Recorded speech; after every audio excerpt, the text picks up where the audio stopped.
That's what you're going to see more out there. What did you just ask me? If it's just us. It's just us. Yeah. Me, Peter Piper, Air Force None, me, Mikey Pipes, and Platsky. Private training, baby. Private training. I swear, Mikey Pipes is an influencer. We have a Green Therm. We have Badaris, the Loga Max. 162s. We have the original. I actually like the Longos. They're very nice. 85% cast iron boiler. Sits on the floor. Oil fired. This is the IDS 1.0. This is the IDS 2.0, which is kind of not on a trailer, but it's on a cart. And it's plugged into 210 volt outlets. We have the singular green, an older Green Therm. Oh, that's a Green Star. That's a Green Sorry, Green Star, That's sorry. a floor-mounted Green Star. We have a floor-mounted Green Star up there. Let's check out the floor-mounted Green Star. Next to the fake gas meter. That's the bubble testing. What's Very happening, nice. boys? Good morning. And this morning, we're getting some personalized training on the IDS 2.0, technical training. And I'm sure they're going to throw in some sales techniques in there to help us move more of these amazing products to our customers. Stay tuned. You're not going to want to miss it. Gentlemen, are you ready to get schooled? Ready to get schooled. Daniel's doing what you do in the morning. He's going to go blow up the bathroom. We're all having a seat. Take one of those And- each. Pass there's a little. And Bruce is going to school us. Here, 18 SEER, right? 1.0, 2.0. The 2.0 is just two condensers, right? Two pieces of equipment. We have a 3-ton and a 5-ton. The 3-ton's going to handle your 3-ton and down load. The 5-ton's going to handle your 3.5 tons up. All right, so just two condensers. That's it. This you're looking at the 3-ton right here, 30 by 30, approximately 28 inches high. The 5-ton is the same footprint. Taller. Same thing, little taller. Yep. All right, 8 inches taller. This is a 2-ton. We do make 4 air handlers: 2-ton, 3-ton, 4-ton, and a 5-ton. So you would match your 2 and your 3-ton air handler. You're going to match with the 3-ton condenser. No half tons. 4 and the well, you'll make the half-ton up with your fan speeds. All right. So if you want a 2.5 ton, I would get a 3-ton, 3-ton, and lower the fan speed of the 3-ton. All right. Just the fan speed. Just the fan speed. Because that knows. A lot of the equipment is a lot of stuff's the same. The 2 and the 3-ton have just a different fan motor in them. You're almost looking at the same everything on them. Really? Yeah, it's a fan motor. So the fan motor in the 2-ton is different than the 3. Yes, Okay. but on the 4 and the 5, It's it's just a different coil. It's the same fan motor in the 4 and the 5. They just used it's bigger a coil. 5-speed motor, so they'll use speeds 2 and 4 rather than speeds 1 and 3 on it. That's how they'll go then. Good morning, Ruth. You. And we got donuts. Hey, we're being Compliments of Ruth. Thank you, Ruth. over here. Thank you. House of Donuts in Hicksville. Check it On out. the air handlers, 2 and a 3-ton, you're looking at the cabinet right here. Same size supply, same size return, width, length, height.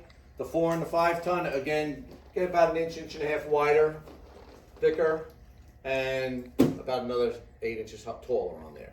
And that's going to be the 4 and the 5 cabinet. But again, ductwork size, if you're setting something up, you got the same supply size on the 2 and the 3, same supplies on the 4 and the 5, same return. So once you got that ductwork down, if you're doing some ordering, on a new job, you have it down. So it's not something that you gotta mystify.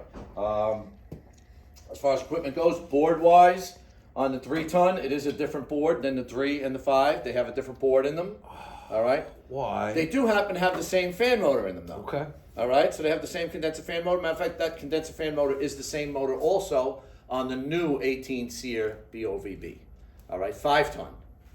The 3-ton BOVB is the only one that's got a different fan motor in it. It's only a 2-speed. Why did they have two different boards when they essentially do the same exact thing? Well, you'll see there's a little more capacitors on there. They do build up a little bit more pressure. We do build up more BTUs, so that thing has different parameters in it to how that unit ramps up. It would have been nice one part for all their heat pump condensers. It's one less thing to we try. Bosch tries. There are a lot of thermistors are the same on both of them. And the condenser fan motor is the same.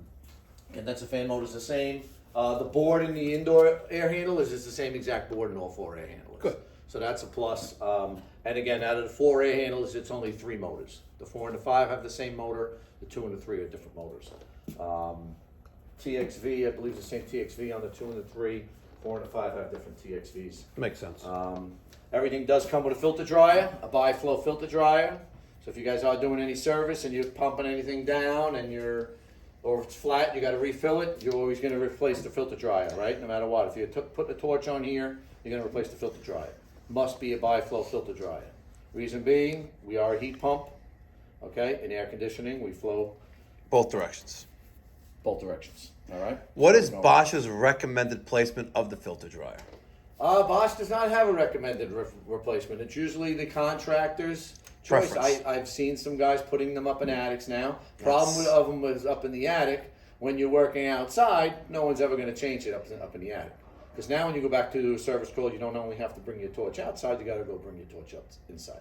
Whereas Pros and cons to everything. if it's sitting right here, it's going to be right in your face. And if you were going to supply house to go buy a new TXV, because that's your service call you're going to do, you're going to pump the thing down. Yes. You're going to go and buy a filter dryer at the same time. And Correct. You're going to change it out right when you're doing it there, right? Every time you open up the system, you replace the filter dryer. Exactly right. It's still made out of, or is it steel that they're normally made out of? And they are made out of steel. That is one of the bad sides of outside, is because they will rust up. Of course, when you do torch it, you will burn the paint off of it. Correct. It is a good service habit, though. To spray it down? install, is to just spray it down with a little black paint after you're done torching it. Or if you have that rubber spray paint that new Calgon makes, to the pan spray. Flex Seal. Yeah, the Flex Seal for HVAC. Flex Seal it, yeah. The Flex Soon Seal. they'll make one so we don't have to braze anymore. We'll flex seal all our joints together. Oh, they have. Oh, you see that? Not Zoom lock, but there's like a shark bite HVACR ACR fittings seen now. Some reps with that stuff. That's just. I don't know. There's a lot of guys Yeah. with that swear by the Zoom lock stuff. But again, Oh, I love the Zoom lock. Don't get if me you're wrong. looking at a unit like this, you're gonna have to braze these first 2 fittings anyway. For now. So to me, you're gonna braze 2 fittings and then go to a Zoom lock and put 2 more fittings there, so Yeah. that you can go inside and do 2 more Zoom lock fittings here and braze 2 more here. To me, do 2 braze joints here. Use a good bender. Bend out there. Practice good plumbing skills, and make 2 braze joints out here, and you're done. Right? Correct. Use a bender. Don't use. I'm not a fan of elbow. The only place you should use an elbow or fitting is right here. All right. Anything through If the needed. house should be bender. All Correct. right. There's no reason on the 3/8 that you can't hand bend that. No. And then on the we only use 3/4 on our 3-ton, and we use 7/8 on our 5-ton. All right. We do give you up to 150 foot length of pipe on the 2.0. That's a major improvement of the 1.0. 1.0 was only 150, yeah. 100 feet. 100 feet. It's still only 50 foot lift on there. All right. That is now an antique, okay? Because they don't, even the 18 series all silver now too. Where's the 2.1? The 2.1 is not here yet. All right. Is it actually a thing? That is the 2.1. And again, I don't 2.1. You throw me off, but I think that's just the board, the new design. Yeah, and 'cause whether I that's going to be on researched. everything. So what I'm thinking is that's probably going to be on everything, because I thought my mind it was going to be just an add-on to the initial 2.0, but apparently I think it's going to be a whole. It's hard to board. perfect perfection. Yeah. Well, we keep trying. Keep trying to make it better. So port start. All right. The only time, a true suction port, I should say, the only time you're really going to use this port is if you need to do some charging or testing in the wintertime. All right, let's put a gauge on here. Hopefully that's not the Otherwise, case. this is coming with a plug on it. Leave the plug on, set it all up, and don't even look at it. All right. You're going to have your normal high side, discharge side, normal suction side. It's where you're going to do all your testing. My recommendation is, brazing with nitrogen, trickle in through nitrogen while you're brazing. Testing to about 350, 400 PSI in nitrogen. That's what I will do. And you might see in our book it listed 150 PSI, but this unit can run at 400 PSI. So I like to test where it's going to run at. So I would test it. I would always bubble test all my fittings, even if you think something. So if you're only making 4 fittings, you know what? Put the nitrogen on there and go around with some bubbles and bubble. Soapy water. Because I've had nitrogen leaks that are so tiny, you don't see them till the next season. All right, you put the thing on there, you checked everything out, you got it running, worked great for 2 years. Next thing you go there, it's flat. Somebody hit my fittings? No. Let me try this all again and test everything again. And you know, I've found a leak that was right out in front of my eyes, right here, from the day I put the thing in, and you just miss it. So bubble test everything, especially if you're doing ductless units too. Flaring, you know, that's where I would say always, no matter what. You're gonna do a flare, test 350 to 400, and bubble test. All right. Vacuum pump. Get yourself a good vacuum pump. A lot of new products out there that make it easier, make it faster. A good vacuum is really important, especially in wintertime when it's colder out. You're going to want to do like a double vac or a triple vac. All right, and double or triple vac is no more pulling that vacuum down to, you know, below 500. If you get down to 350, great. Get it down to 350, let it hang a while. Relieve that vacuum with some nitrogen and start your vac again. Once you pull it to 350, you did a double vac. If you do that once more, you do a triple vac. So it's simple. All you do Good is practice. the vac with nitrogen and doing it again. What that will do is if you're freezing up any type of moisture in that line set while you're doing the vac, once you break the seal, you're gonna basically dissolve any of that moisture that's frozen in there, and that second vac or third vac will get that moisture out. Correct. All right, and we want moisture out of there. We do not, moisture and refrigerant do not mix. They turn into Non-condensables. acid, and they will eat up parts, and your nice little inverter compressor will be dead in 5 minutes. Enough refrigerant for the indoor unit, the outdoor unit, and 15 feet of line set. All right, 15 feet, not 25, 15 feet. So if you have no other means of doing any type of testing, have a good scale and weigh in the refrigerant. If you can weigh in your refrigerant, and again, it's a very simple thing. If we have, I'll do it very quickly for you. 25 feet of line set on your system. We come with enough for 15 feet. What's that leave me? 10. 10 feet. 10 feet times 0.6 ounces per foot is 6 ounces. Daniel Very loves simple. to charge by the weigh-in. It is the way. It's the way to do it. It is it's the most accurate way you can, because the factory is telling you. I put enough refrigerant in here for this unit and 15 feet of line set, and as long as you weigh in 0.6 ounces for every foot of pipe over that 15 feet, you will be exactly what the factory wants in that unit. All right. Do you have to compensate for elbows? I'm not that great. Wiring wise, most you're ever going to use outside, low voltage wiring wise, is 4 wires. All right. We do have a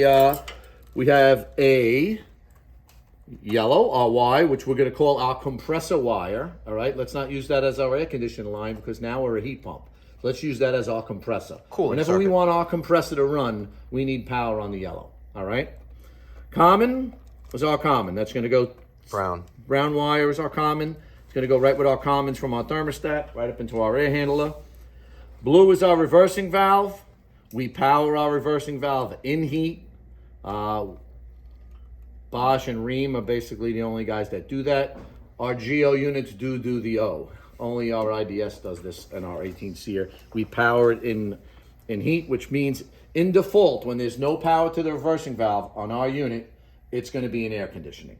Okay, so you might see a thermostat while you're programming, might not say O or B, it might say default in heating or default in cooling. Correct. So last week we installed a Bosch 3-ton, took out an oversized 4-ton, and the primary selling feature was oil heat.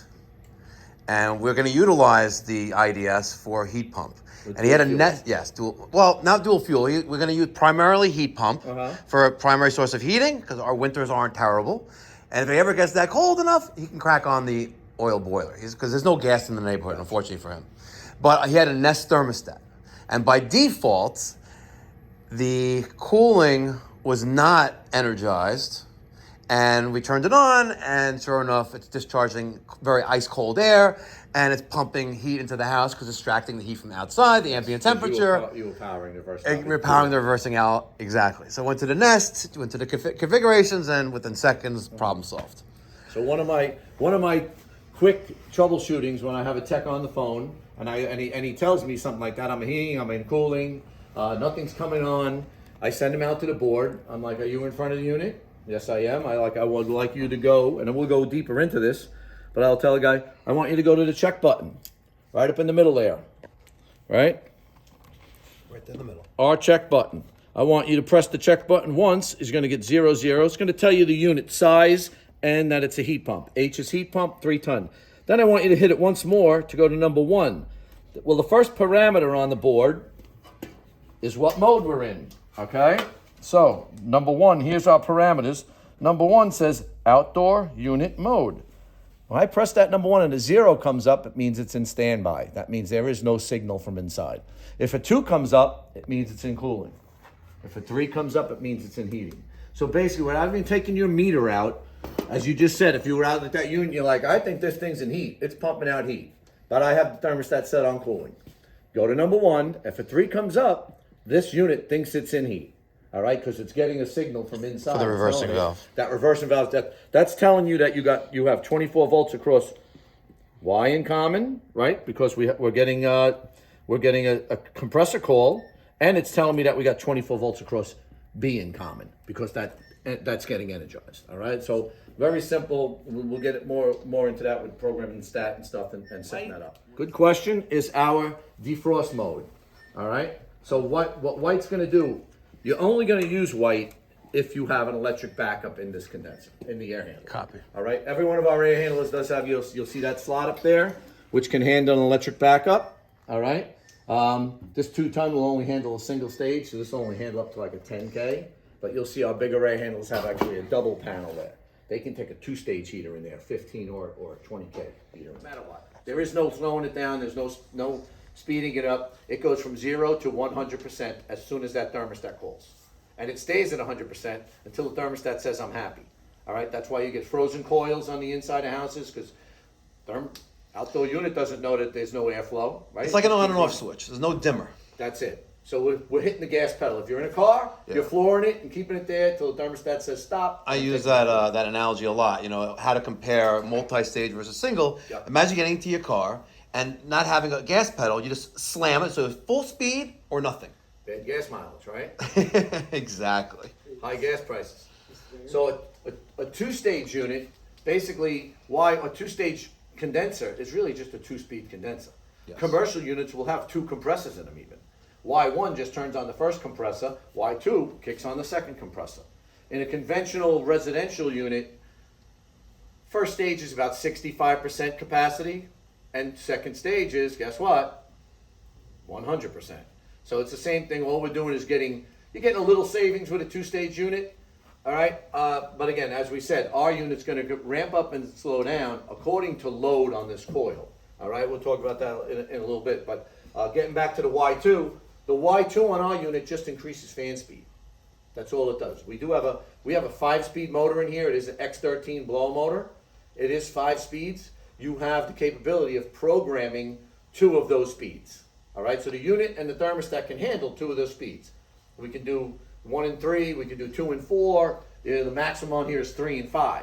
So if you have a ductwork issue in a house, Which should be adjusted based on static pressures and... Absolutely. Again, you set the thing up perfect, but Mrs. Jones doesn't think that the air is right in her back room. Yeah, so she closes register, diffusers. diffusers. And I don't hear it blowing like it used to blow. And we got to make our customers happy, right? So if she wants all the air that this thing can blow out of it, we'll put all the air out of it, you know, that we can get. We have the capability of doing that, all right? If you do not use and set up your thermostat as a 2-stage thermostat, right? You can still just use Y1. Be sure that you tie Y2. the Y2 wire, Purple. the purple wire in with your Y wires, because the proper fan speed is the Y2 speed. All right, so remember that. If you just hook up the Y1 wire, this unit's going to always be running in a lower speed. Can you hook up just Y2 instead, or no? You have to jump Y1, Y2. I would leave Y1 tied in, because Y1 is, both of them do go to the board, but I do know the board is looking for signals from that Y1 to start up. It's also looking for signals, you know, our reversing valve goes into the board too. Our first unit here, this guy didn't, you know, our Y wire did not go to the board in here. Our reversing valve did not go to the board. Just communicates thermostat to condenser. It's similar to our new 15 series handler that we have. It's very similar to that. It's very simple, but whether it's a heat pump or cooling, the air handler really don't know. The air handler just knows to turn on to fan. blow. It doesn't know if the coil's hot or cold. Where the 20 seer, you know, that blue wire goes into the board. This board knows it's in heat, all right? And when it's in heat, what we do is we delay the fan, which is, Let it ramp. this is the biggest, to me, it's one of the biggest improvements that we did over the 18s here, is that it keeps the fan off. We have a little thermistor that's going right here, down to our TXV, it's right next to the TXV. So when we're in heat mode, we're sensing the temperature of the coil. We keep the fan off until the coil's about 89, 90 degrees. So what we do is we let the coil heat up first before we kick the fan on. Smart. It makes this unit, helps this unit ramp up and start making some good pressure really quick. Kind of like a temperature probe on a fan coil relay, on a hydro coil. Exactly. We used to, actually I could open that up. I think I have it wired up. We had an aftermarket delay that we used to put on here. I know I have it on there. I should show you that. Basically digital strap on Acrostat. We do it with a rib relay. And what we were doing was, now when the fan runs, when the unit runs in heat, we energize our relay. This will light up, and at 90 degrees, it kicks the fan on. So we're Smart. breaking the fan leg, but this is something. This was not a Bosch control. This is Third something party. we set up. Yes. The white wire here is for the first stage of an electric heater. The black with the white wire on it is for a two-stage heater. If you do not have an electric heater in this unit, do not put anything on these wires. All right. Even though if you don't have an electric element in there, if these get power, they'll turn the blower on. All right, I've had a lot of guys make the mistake of seeing this white wire and wiring up their thermostat and saying, hey, there's nothing on the W wire on that thermostat. I should tie that W wire to the air handler. And guess what happens when you do that? Blower comes on. The blower never turns off. That's what happens. All right, so Fan on. no electric element, nothing on these wires. All right, so The black and the white. the black and the white, just cap them. There are some things you can use those for if you want to be inventive and use those to power the blower. If you have a hot water coil on there, you could put a strap on Aquastat on your hot water coil. You send your TT down to your thermostat to turn your circulator on. Then when that coil gets hot, you take your red and this and you send it to your strap on. And when the coil gets hot. Oh, so hold on. Say that again. If we're gonna do a hydro coil, fan coil, which So is you can which put need a fan coil on a unit, a separate fan coil. Yes. You'll run your auxiliary heat or your backup heat, right, down to your boiler, to TT, to turn your circulator on. That'll get the water up into your air handler hot, Okay. right, into your coil hot.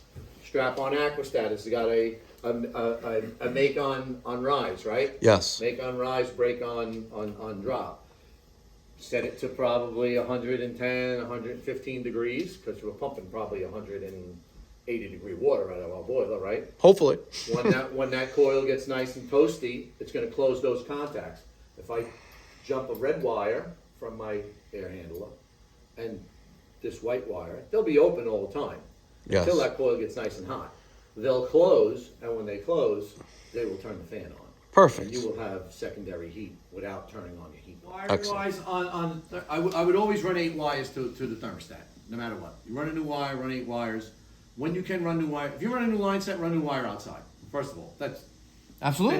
That's set. Do that, and run a 4. Run. I would really run 6 wire outside, because if I can use 4, it's nice to have 2 extras. All right.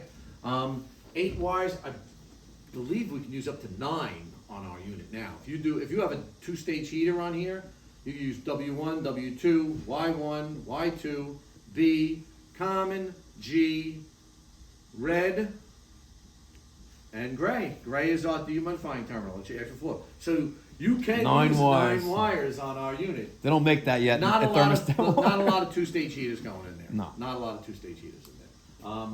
But Daniel asked before about the dehumidifying. So we do have a wire here.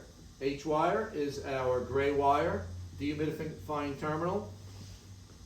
If you want to run, if you have a thermostat that's capable of running for humidity, for dehumidifying, all right. If you have it, if it's a 2-terminal, like you might have DH and DH on your thermostat, you're gonna have to take a R jumper from the red and put it to one of those DHs, because what that's gonna do when that thing calls for humidity, you're gonna want it. All it does is close those 2 contacts, all right? But we only have 1 wire here. We don't have 2 wires. So this wire is looking for 24 volts. So if you take red to the 1 DH terminal, when we get a humidity call, dehumidifying coil, it's gonna close those two contacts. You'll take the red that you put the jumper, and it's gonna come down to this little Y right here, all right? What it does, it puts this in Y1 stage though, okay? So it doesn't really cycle inside and outside. All it's basically doing, it's giving it an AC coil in Y1. So it's gonna keep the fan running in the slow speed, and it's gonna energize outside. Now, if you set this unit up with Y1 and Y2, and if you set them up and tied them together, Yeah, then. it's gonna be in high speed. Yeah. So it's gonna be like, really all you're gonna do is if you got the house temperature down, and it's satisfied, but you still have a dehumidifying coil, it's gonna keep the AC on. But you will have a default in there on the thermostat where don't let it bring the house down more than like 2 degrees colder than the set point to try to satisfy default. Correct. So I hear a lot of comments, not many, and I haven't experienced this personally, except for Mr. Tang. With Bosch, they hear complaints of high humidity. So And the only possible explanation I have is not oversized equipment or it's not configured properly. What's your thoughts on that? I really go back to, I have to blame it on the house because we have so much equipment out there, and I do get the calls, and I've been at houses, and they're set up the same way, the units are set up the same way.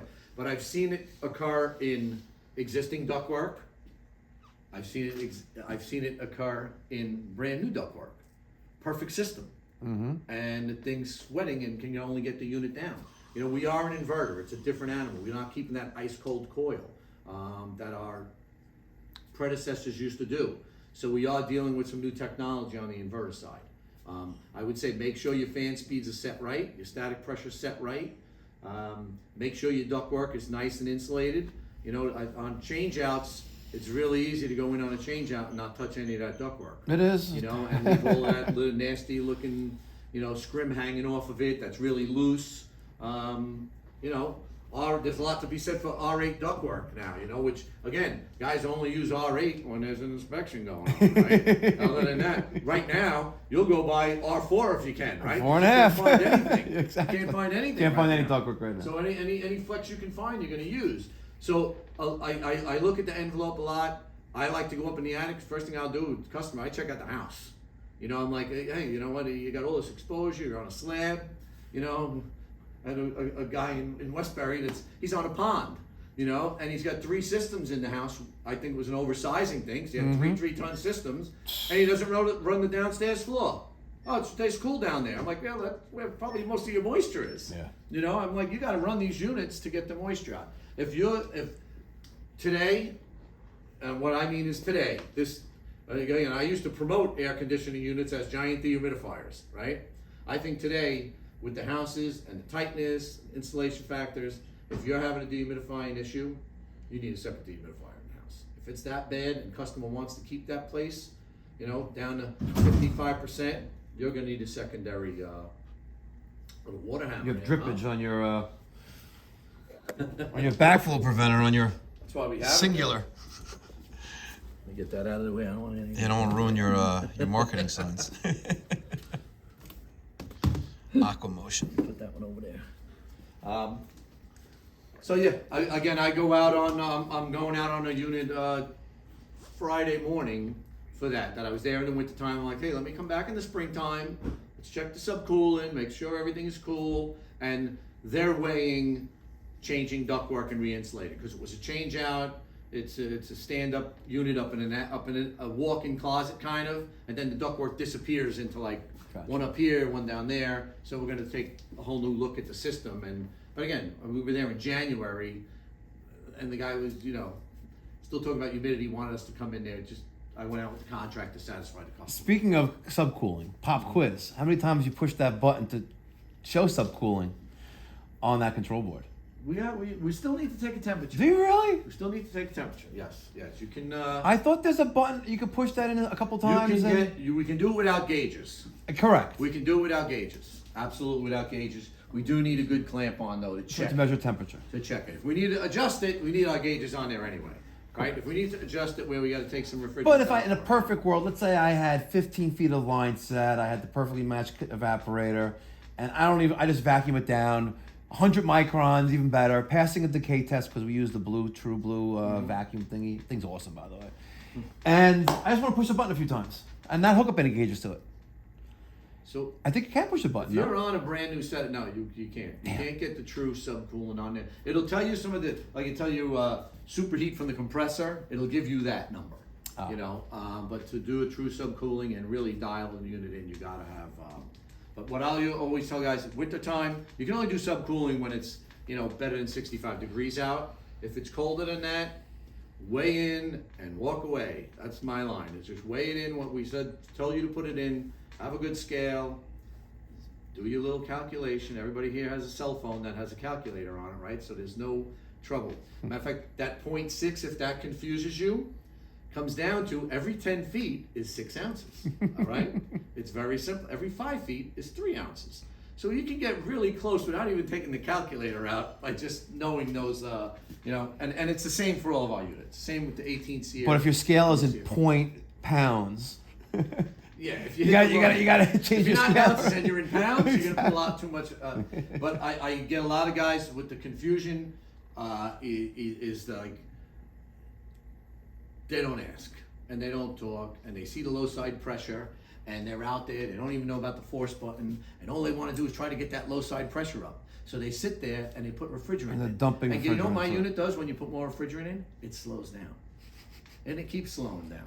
So you can put refrigerant in it all day long. Damn it, my coil's freezing up. Until it Got goes into high restriction. pressure on the high side, and you're going to have an issue.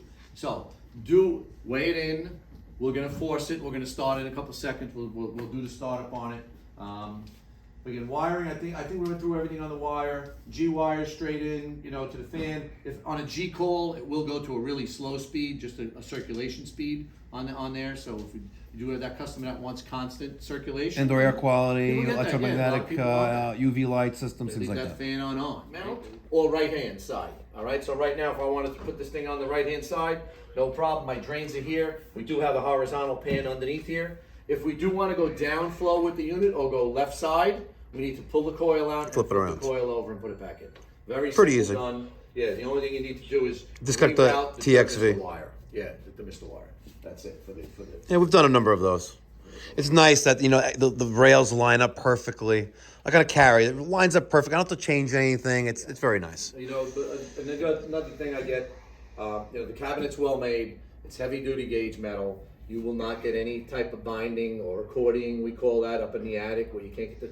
You lay this guy down. Yeah, I know. It's annoying. The screws don't line up on the bottom because it's like Yeah, it's you not don't need thick one enough guy gauge leaning on metal. it while you're pushing the I other know, thing it's in so there, annoying. and You know what I noticed? That there are no door air leakage.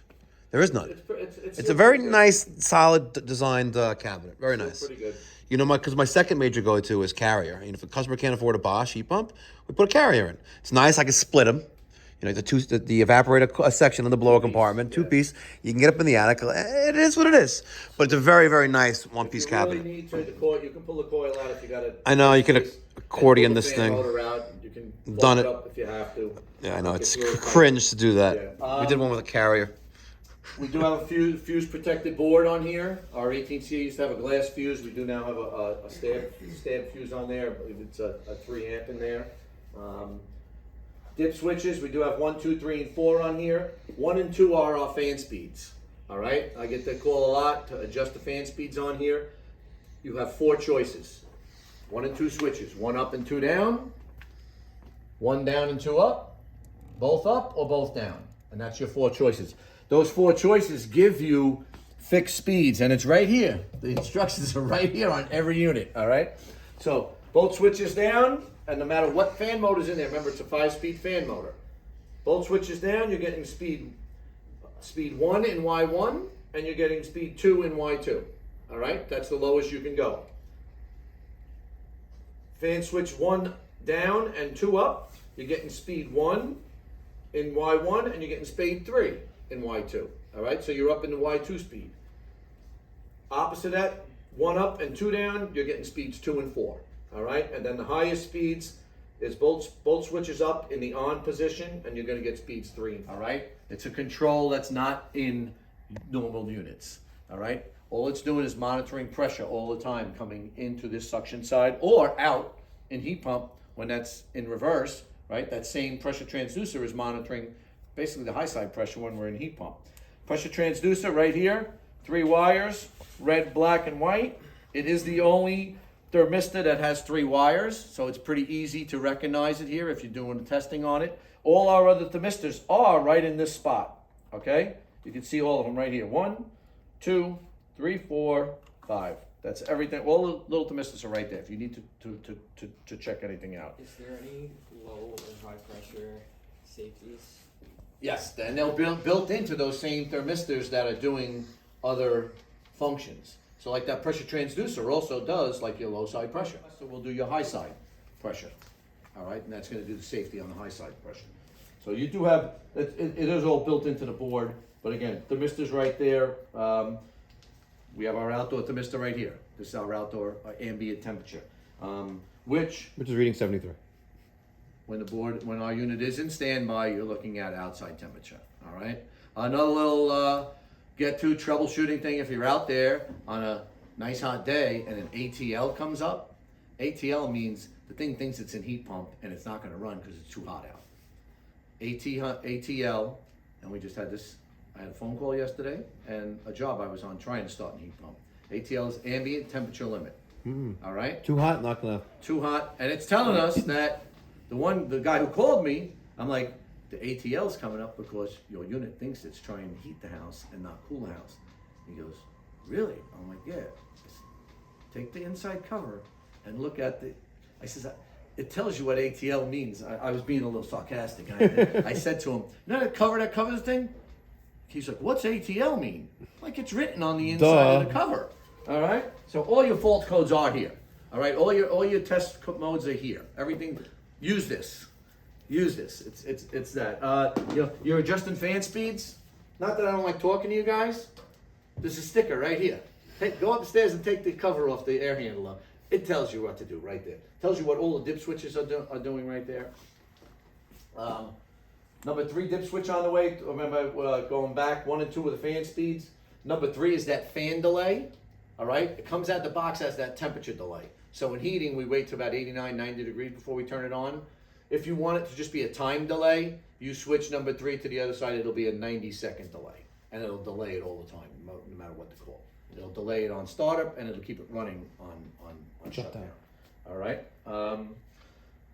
So again, ready to rock and roll. We charged it up. You have an amp probe We on checked this thing? it out. I can put our amp probe. You Nice. want to see the amps that this baby pulls on startup? That's a key selling point. We can do that right here. We'll put on one of our compressors. Legs there. You shouldn't have any issue there. You have 5-10 feet. You know, I Minimum line these set guys, run. no issue. I mean, my subcooling comes out a little high here because I never took anything out of here. But my subcooling always. Oh yeah, because you have a 4-foot line set. 4-foot line. Yeah. Good question, Daniel. Very observant. You know, I've been running this unit's in here. This unit's in here probably 6 years now. I can crank that up and then, you know, kind of. We get cool air running out, but then we also get hot air running out. We really can't cool the room with it. But speaking of cooling the room, sorry guys. I'm gonna walk over to my Bosch mini split and turn it on. And that's version cool it 1.0. off here a little bit, all right? The first revision. What's the minimum temperature? 64 like Fujitsu, or does it go lower? Oh, I had it on heating. Oh, Don't put it on auto. No. yeah. And you have the ducted concealed system right there too, by Bosch. Any idea when we're gonna get some Wi-Fi modules for the green therm? Wi-Fi module. Well, the flagship green therm. It's green therm, right? The tank. Oh, the green. Yes, tankless. The tankless, your flagship has it built in, right? But the other ones, it's an option, but you can't get the Wi-Fi modules. I know. You're shaking your head. Answer those questions. Bosch. Yes. I'm gonna scream at Robert Bosch. I can only answer what I'm in control. I know. I can only control my world. That's it. So yeah, we'll show you the amperature on here. We'll get a little AC call going. 0.49 right now, Would the TX but it's not doing anything. Would the TXV have any adjustment? There is our TXV in this unit has no adjustment on it. The older 18C used to be an adjustable TXV. These guys do not adjust. So there is nothing you can really do on it. There's your blower. There's your condenser fan motor.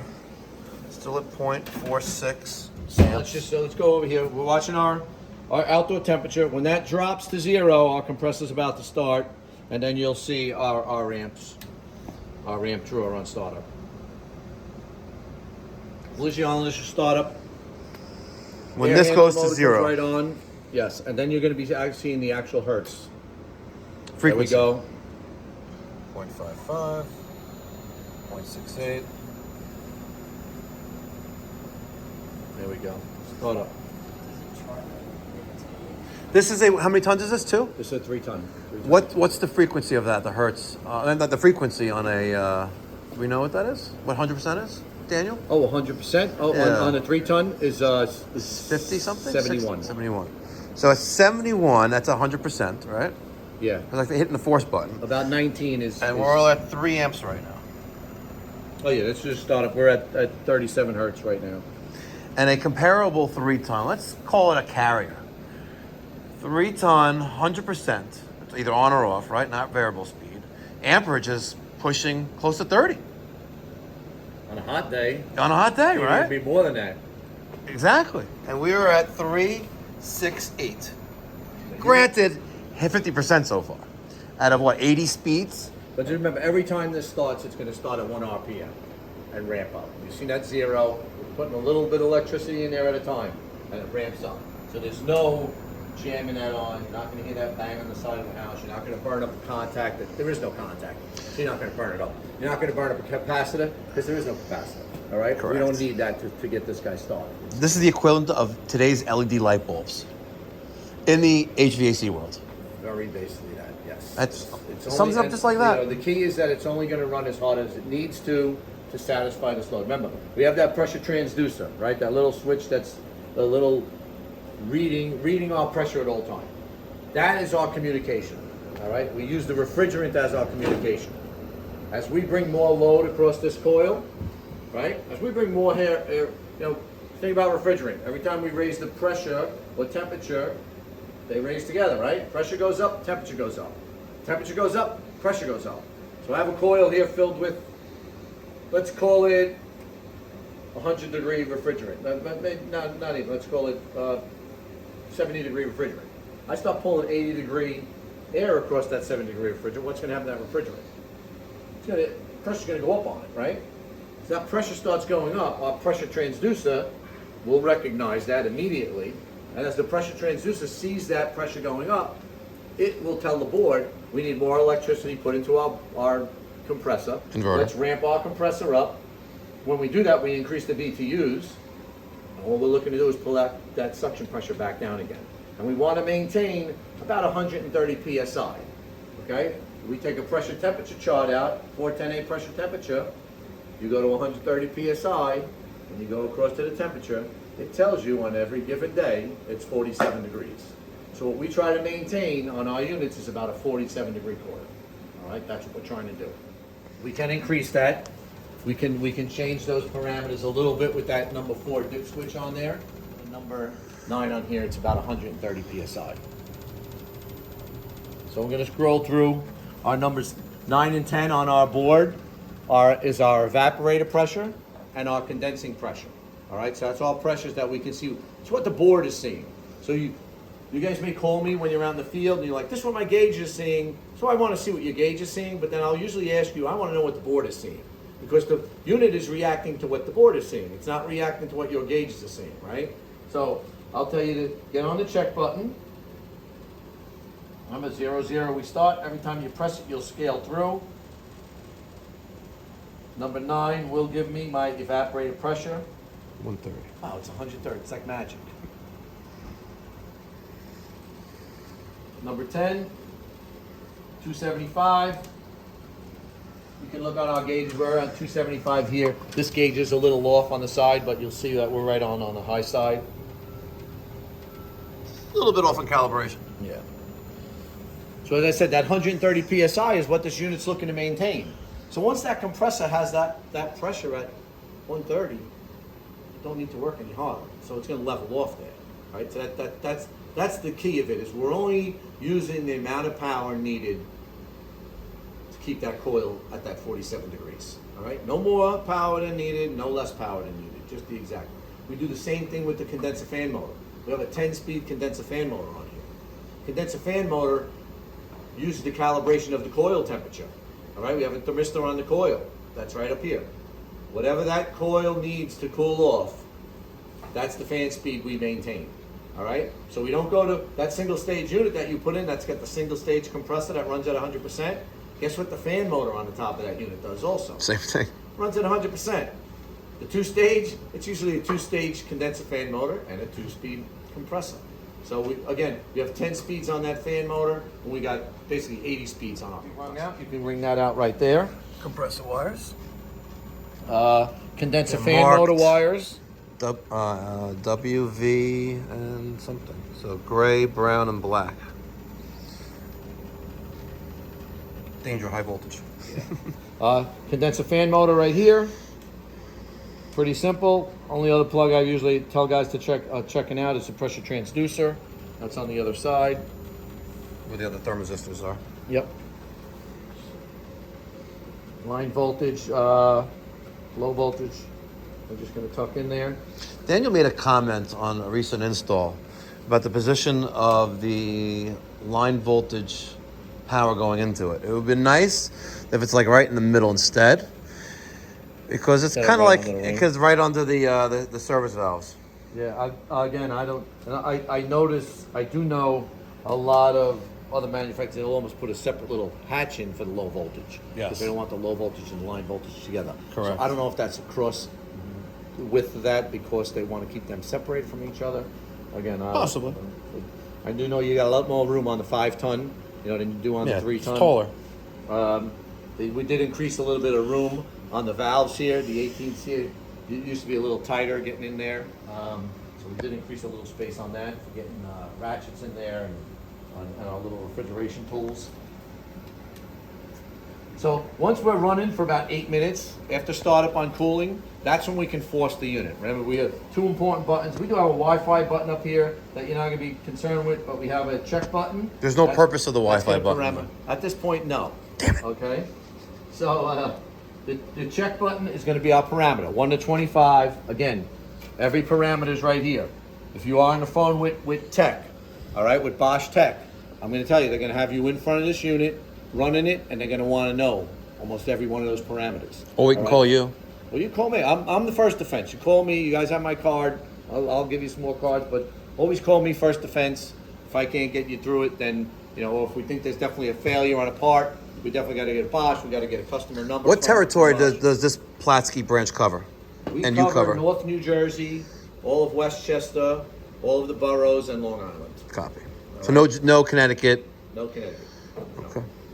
Was that a But it separate is covered. Oh yes, there's separate sales rep? There's good rep companies across the board that Good. are all very technical. We're all, we have Timmy and I here handling the technical side. That's basically our duties here are to help you guys and do training. That's what we're here for. Perfect. We don't get involved a little bit of the sales, but you met Antonio. He's Inside sales guy. Yes. So I have a question. We're talking about Sears, right? This thing right now is using 4.75 amps of power. Yet the energy guide gives me a maximum efficiency SEER rating of 20.5. That number can't be right. So Shouldn't that number be more like 30? All those numbers are what you A lab what you're gonna- tested. Exactly. So you're going to rate the thing AHRI. It's why units have dip switches, because the unit is set up at the lab to get those numbers. And then when you get out in the field, if you got to adjust something, you have some dip switches where you can make some adjustments. But you do not realize how critical all of that testing is. It's the fan speeds. That's why we have multiple fan speed motors. But that unit has to be tested in the correct CFM for that air handler with this unit. If you change anything, you need to have a whole nother AHRI number for that. Politics. Right? It's a lot. It's politics of the it's a lot. HVAC world. Because the SEER rating can't possibly be 20.5. It has to be considerably more. Because I am not aware of another product on the market that uses such little power like So this we made system does. what I see what gets dropped out, because they do that in the ratings for the rebates also, is that the unit's not running at 100% all the time. So how can you really compare that rating to something that runs at 100%? So I gotta use the same thing. I use that. It's like, well, if I have a 20 SEER here, that's a single stage, or maybe it's an 18 SEER single stage, and I have my 18 SEER inverter next to it. Even though they're 18 SEER, mine has to use less electricity. Of course. Right? It has to. So, but the SEER rating is, again, a seasonal energy efficiency rating. So is that going by, I think it's more of how efficient it uses the electricity, not so much of how much electricity it uses.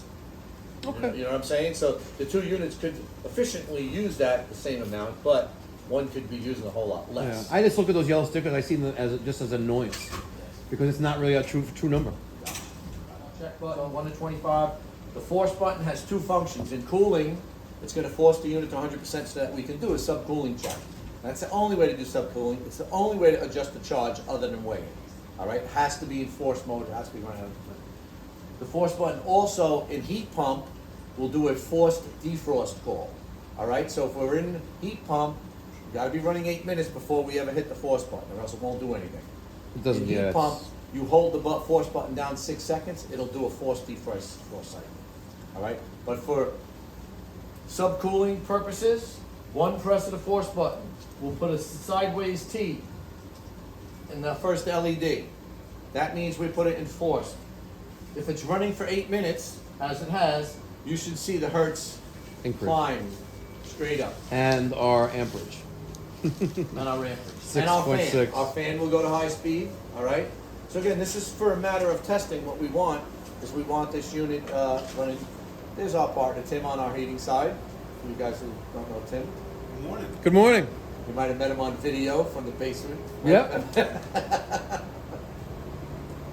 Wow, 9.7, and we're at 71 hertz 71 frequency. hertz, that's 100%. The 5 ton is 61 hertz Oh, we're on the 5 ton.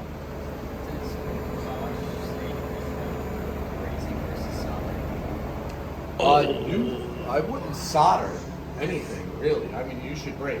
I don't know, we're using 95.5 solder. No, what about Stay Bright 8? Yeah, I'm a brazing guy. I know I am as well. Everything, yeah. But if you use Stay Bright 8, as Daniel has for quite some time now, over a year now. What pressure is that rated to? I don't Oh, it's rated for like 500 psi. Oh, yeah. Over, well over. No, it's like 4,000 or something. Yeah, some stupid number. But Stay Bright 8 It's a lot with easy to melt. Yeah, and you don't have to burn nitrogen because it doesn't cause carbon on the inside. I know, old school brazen guy. You know what? I brazing. You need a really good hot torch to braze. Quick. Yes. Because if you don't have a good hot flame, it can take you too long to braze. Yep. You're causing more carbon on the inside. Do more harm than good. Doing the thing up there, right? Where if that Stay Bright melts a little easier. Again, I have no experience with it. I'm just been brazing nitrogen guy. That's only old school. Yep. You know. But I Another won't- method, though. I won't sit there and do elbows. So I've seen guys really old school, or coming out of a house with a stub that big and then doing a 3/4 elbow, another 3/4 elbow. Oh, and a little piece like What this are you left. doing, man? I'm like, at that point, just bend it. You don't have a bender, just. We can bend get it. for time keeping purposes. I can give you another 20 minutes. All good, man. Again, we got to be 8 minutes before we put it to force, right? We also got to be in force for about 5 minutes, all right? And we got to be warmer than 65 degrees out. Okay, so we do want it. If you do have zone dampers on the inside, please have both Oh, zone I'm dampers open. All right, we want to have this unit running at 100%. So, if you got field piece gauges that do your subcooling, that's the story, right? Testo. Right? End the story. Or whoever's, they'll do them for you. Yellow jacket. Old school, subcooling, high side pressure. We want to see our high side pressure converted to temperature, and we want to see an actual pipe temperature. That's the two readings we need. Subcooling is going to be the difference between those two readings, all right? Our 20 SEER, we want to see 6 to 8, right around 6 to 8 degrees of subcooling, all right? That's the magic number. Really? 18 SEER, 10 to 12. All right, that's the numbers. You'll see in the instructions, the 2 ton they might want 6, the 3 ton they might want 6.5. The 8, I'll tell you, be in the general area plus or minus 2, and you should be right on. All right. So At high 100%. side at 100% in Yes. force. High side pressure on my gauges, if I have regular gauges, I'm looking at about 275. That pink dial that's in there says has a little 410A on it. That's telling you the temperature of that refrigerant at that pressure. So if I get my eyeglasses on at 275, R410A 100 and is 88 degrees. off. All right? So that's telling you, if you have a dial set of gauges, that's that first reading we want of right here. Telling me 88 degrees right there. My second reading I need is temperature. Field piece. Field piece. It's nice. Daniel likes field piece. So we said we had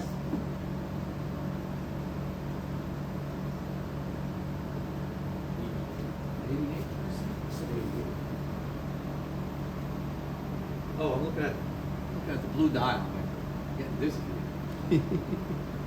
88 temperature on my pipe. 74 from 88. 14.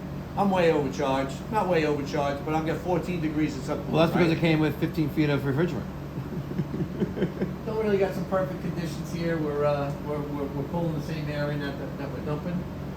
You want to dial it down. If this was a system you guys put in, 14 degrees of subcooling. It's too hot. Tell me I got way too much. I need to take some refrigerant out. All right. When you're doing that, you want to take out a little bit at a time. All right. Little bit. Let the unit run 5 minutes. Watch the adjustments. See where you're going. All right. It's very easy to take out too much and shoot past it. All right. If these pressures and temperatures are the same, I got 88 there and 88 there. How much degrees of subcooling is that? 0. Means I need to add some refrigerant. That same process, add a little bit at a time. Watch those temperatures difference grow. Get yourself close to that 6 to 8 degrees.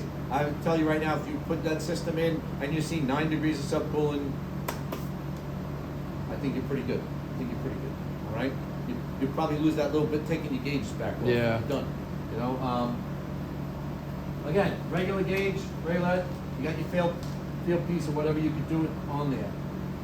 If you're coming out on a service call, maybe you put the unit in the winter time, right? You just weigh it in. You want to come out on a service call. Hey, let me check the subcooling on here. I don't need to hook up any gauges. I can go into our board and I can look up number 14. 14 is our condensing temperature. So it takes the condensing pressure and it converts it already for us. So we don't need to see what the temperature is. All I got to do is turn on our unit, run 8 minutes, force it, get it going, scroll through my check button to number 14.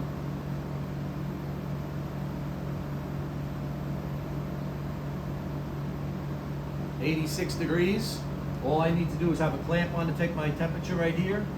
I'm 74.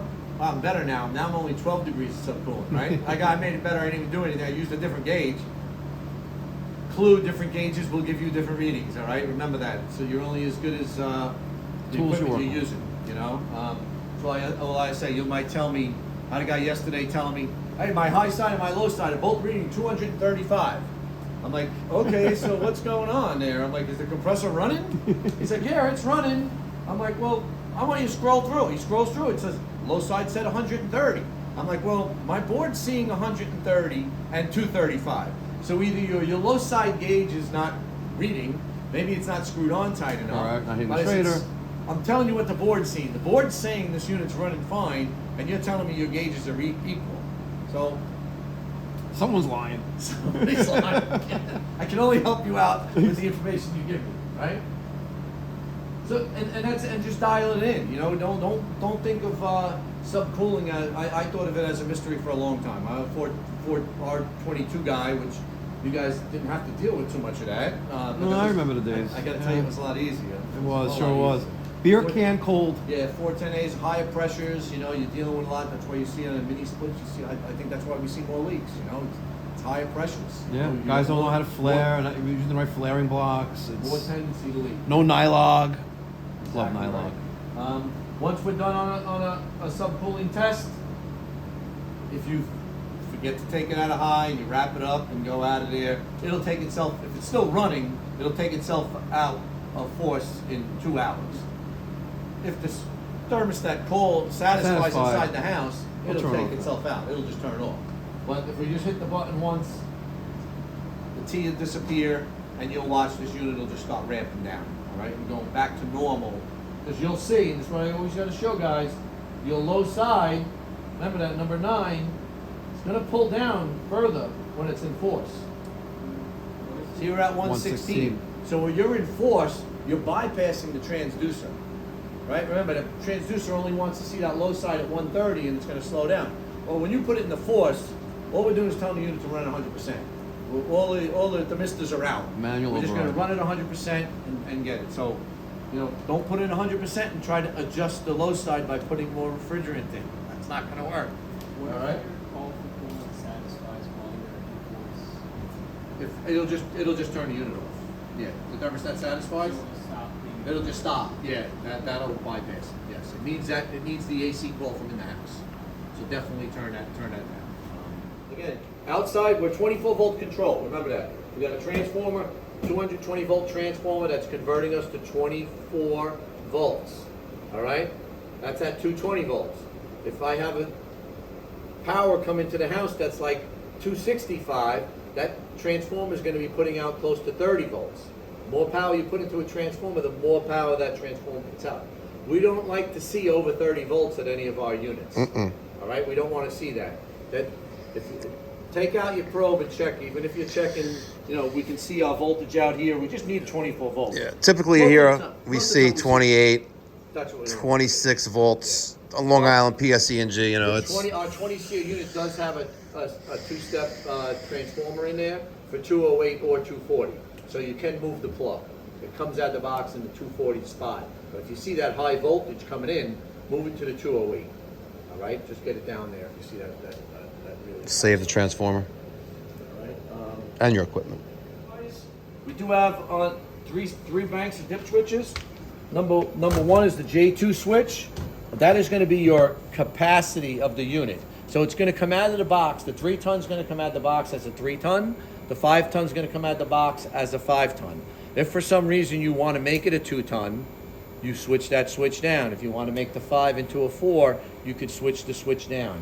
We usually don't recommend doing that. I don't want to take that extra BTUs out. You're not going to overpower your coil. Remember, it's only going to ramp up as high as that coil wants. So I could take a 2-ton air handler and a 3-ton condenser and not adjust dip switches, and that's cool? That's cool. Good, because I did it in my own house. I just did my daughter's house with a 3.5 ton coil and a 5 ton condenser on the side. Yeah, you mentioned that So earlier. she's going to get about 36 to 40,000 on the cooling side, and she'll be capable. I got to of tell you, getting yesterday it was 95 degrees out when I got home, and it was 67 degrees on the floor. Yeah, we're like on a little bit on the cold side. It is an icicle side. I know. I like it cold. In the winter, I keep my door open and the air conditioning on. So that's the capacity switch, J2 switch again. No reason to really touch that. I'll tell guys usually leave it in the higher setting. The 2-panel switch, 1 and 2, is for a defrost cycle, and that can extend the defrost cycle or shorten it, all right, depending on the configuration that you have. I haven't had too many guys have to adjust that, all right? The units are defrosting pretty good out of the box where they come, but if you need to have What's that USB port for?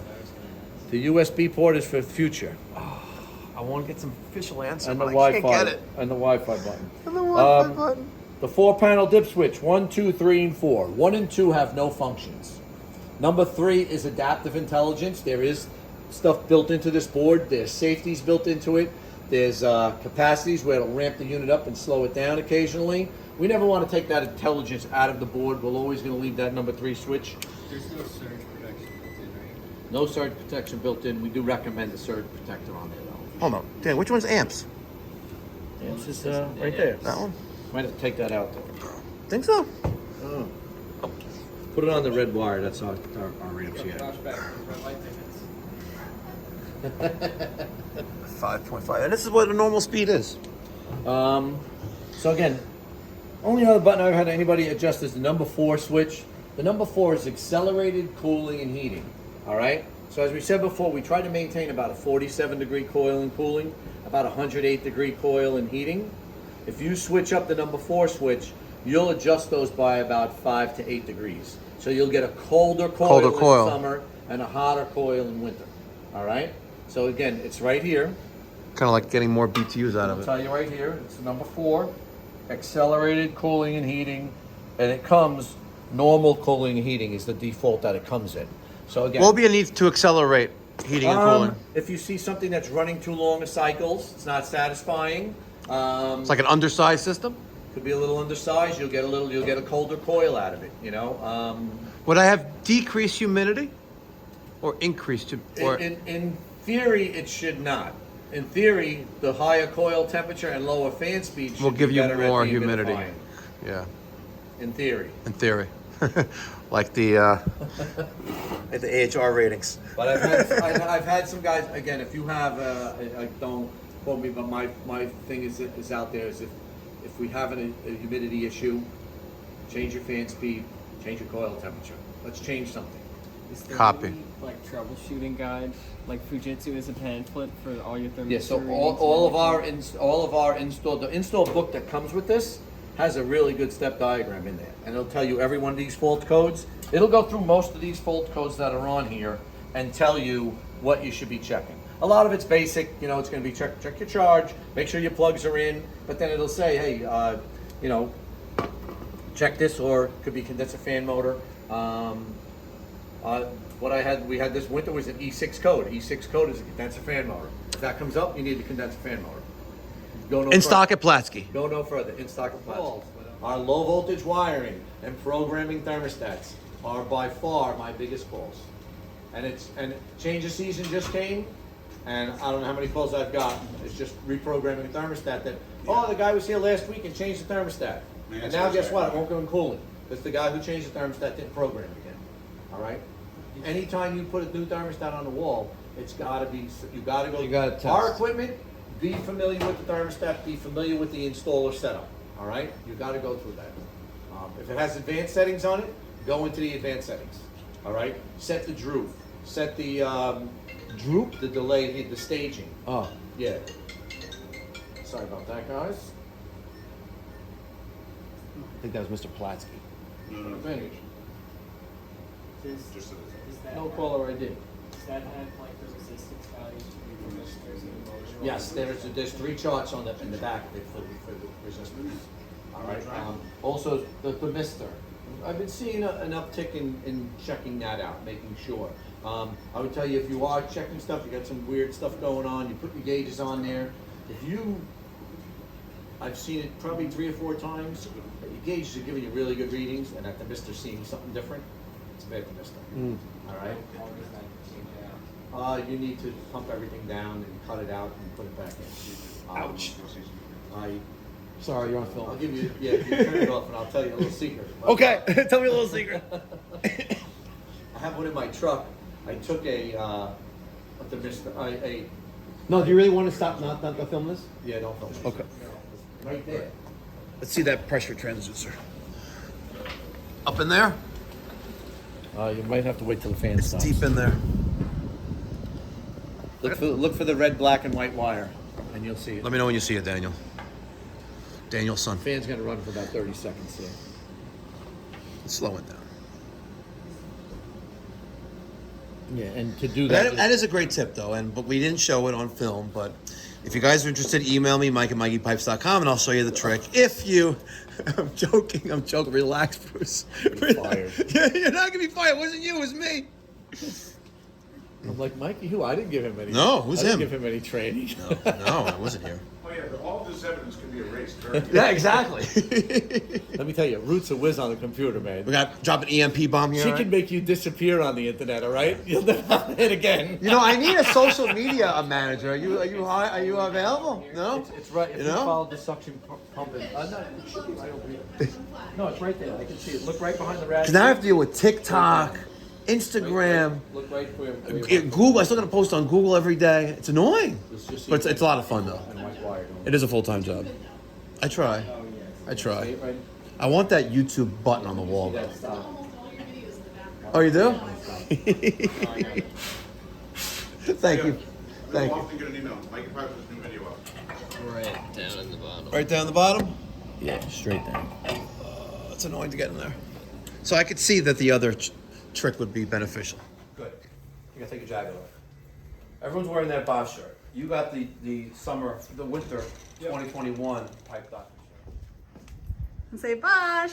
Bosch. So what'd you think, Air Force Nun? That was actually your first official, like, company training outing. Outing. Outing. I said, can't call it an outing. All right. That was neat. It's pretty cool. Yeah. We got to see the insides of Platsky. We got to see some cool stuff. Free donuts. Free donuts. Thanks, Ruth. Appreciate that. We love you. Make sure I'm a platinum ABC dealer by the end of the day. See? And we got some cool Bosch branded screwdrivers, flashlights, sails, paraphernalia. It's good stuff. We love Bosch. And if you love Bosch too, hashtag love Bosch. All right, guys, thank you so much for watching. Hope you found this educational. I know I did. It's always good to learn something new every day. And also observe all vehicle traffic laws that apply in your jurisdiction. Heard there's a giveaway. There's a giveaway? For you. The For one me. that you forgot to do yesterday. Yes, I forgot to do a giveaway yesterday. So today, we're going to do a giveaway. I am going to give away to one lucky winner a free screwdriver and a free Bosch LED flashlight. Batteries included. Batteries included. All you have to do is comment down below, love Bosch, hashtag love Bosch, and I am going to use the YouTube random comment generator picker to pick one winner. Okay? Very easy. No need to pay for postage, no nothing. Compliments of me, Mikey Pipes. Thanks so much for watching. Be well. God bless. Catch you on the next one. Stay safe.